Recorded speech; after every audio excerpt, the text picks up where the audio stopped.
make it, aren't we, sir? I don't want to die out here. Chief, I'm picking up movement.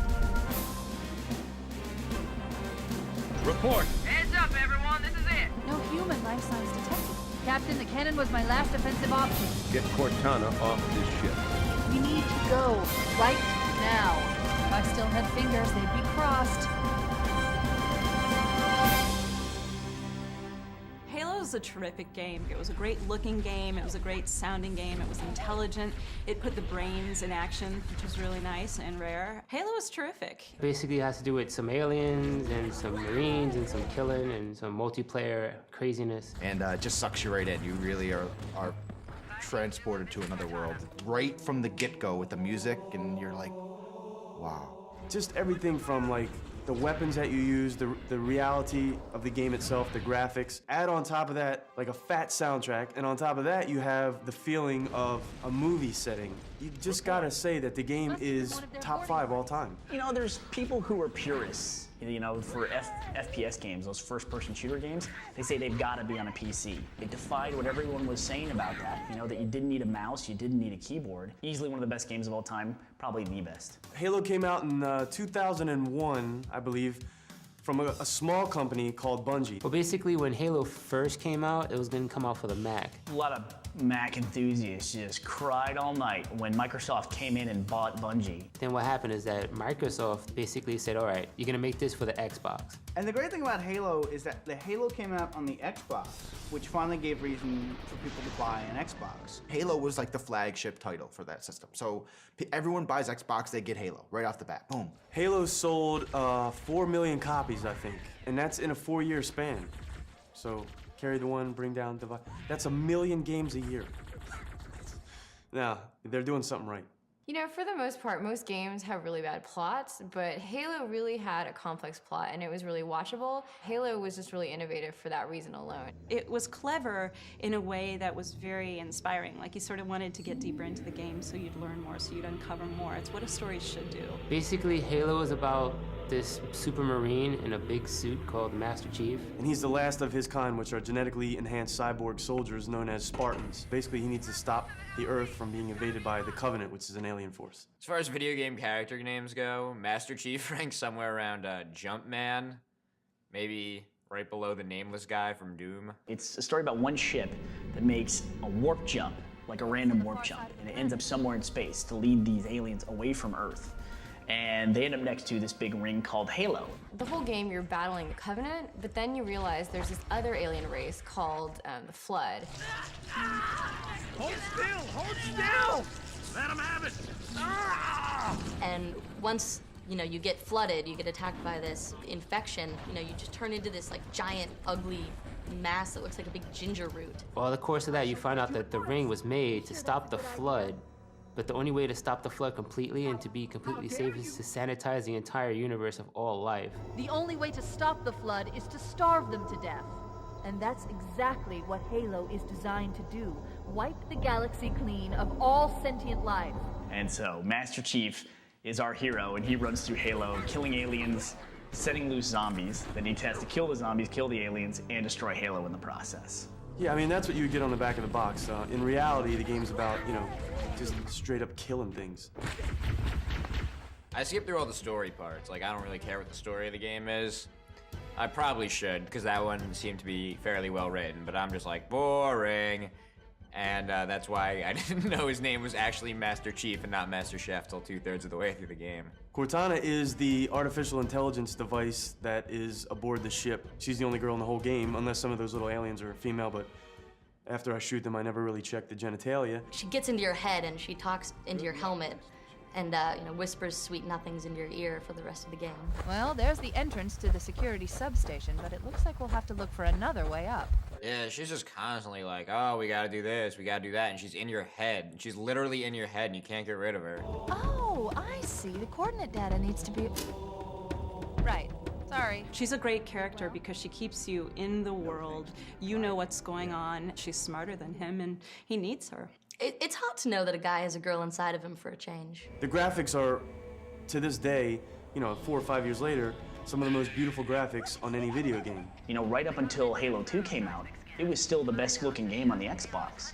You know, Halo 2 was the only game to beat it. It's like The music in a movie sets the tone. The music in Halo is the same. When you're about to get attacked, something's going down, it's like dun dun dun dun dun dun dun dun dun dun.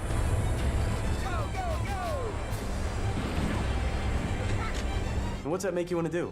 Have some tea? No. Makes you want to pick up an assault rifle and whack some aliens. I don't know, it sounds like they recorded it in like a bathhouse with the Mormon Tabernacle choir. It added a lot of really subtle things that really came together. A lot of strategic elements, like only carrying 2 weapons. I mean, it sounds like a really silly thing, but it forces you to just constantly reevaluate what you need and what's the best weapon for that situation. So you would have to make really delicate operative decisions like, do I want to shoot him in the head with the sniper rifle or in the face with the shotgun? Yeah, the alien weapons were cool, but I like to stick with the human weapons. The sniper rifle was my favorite, of course.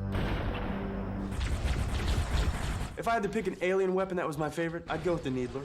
In Halo 1, it's just all about the handgun. Just pick up the handgun and try to go for the headshots. My favorites, definitely, I love playing in the Warthog. I like playing in the gun turret. That, to me, is definitely the highlight of Halo. It's like the guy jumps in, he's leaning out of the side, blah, blah, blah, blah, blah. And you have somebody else driving, and then somebody else gunning. That's crazy, man.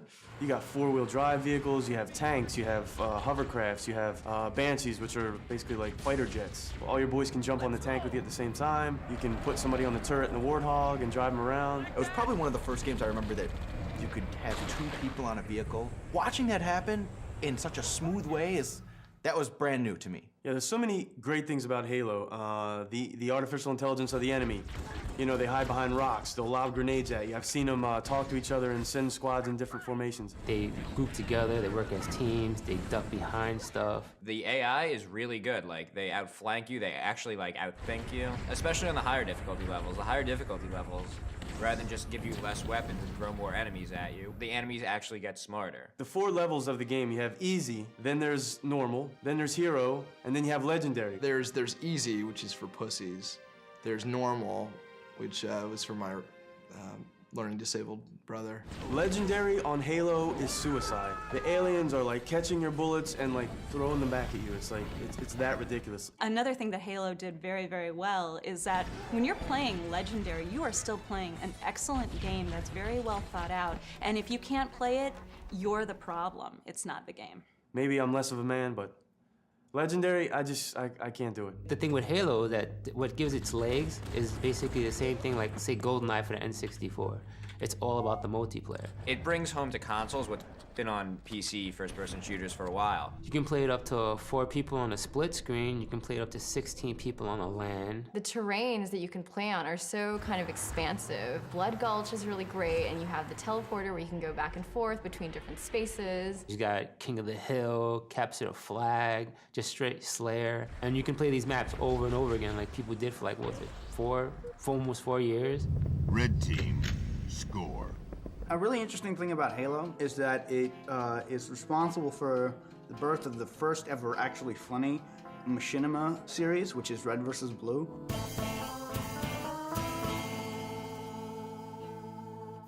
Machinima is using a game engine. It's a cinematic function of taking a game engine and creating a movie around it. RedVersusBlue.com is a website who makes these movies by using the Spartans and the Marines from Halo.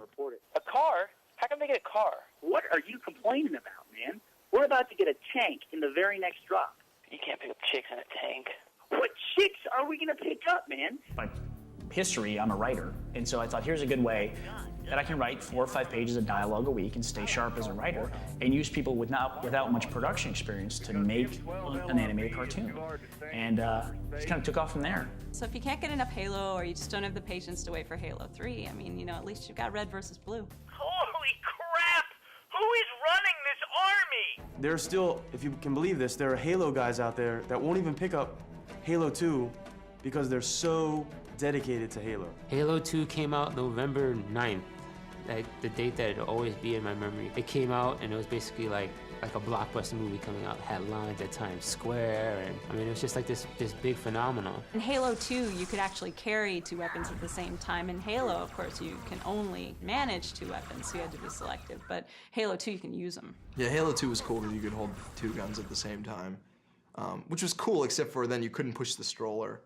you know, with your free hand. Halo, more than a lot of other games, felt like if like you turned the game off, like the game world was still going, or like if you didn't engage in the battle, your side and their side would still be fighting it out. It felt like you were actually a part of like a greater world. Halo has life because of all the random events. You know, Covenant drops off a new team of aliens and they're racing after you, and what happens this time may not be the same and will not be the same as what happened last time. Yeah, I mean, the lesson I learned from Halo, really, you know, you can kill indiscriminately, and you know, as long as you're on an alien planet, no one's gonna give you a hard time about it. A game that you can play over and over again and always have different things happen, different ways to complete a mission, different ways to kill the enemy. For all you other game developers out there, take note. That's the kind of thing that makes people pick up a copy of your game and hold on to it for years and come back and play it.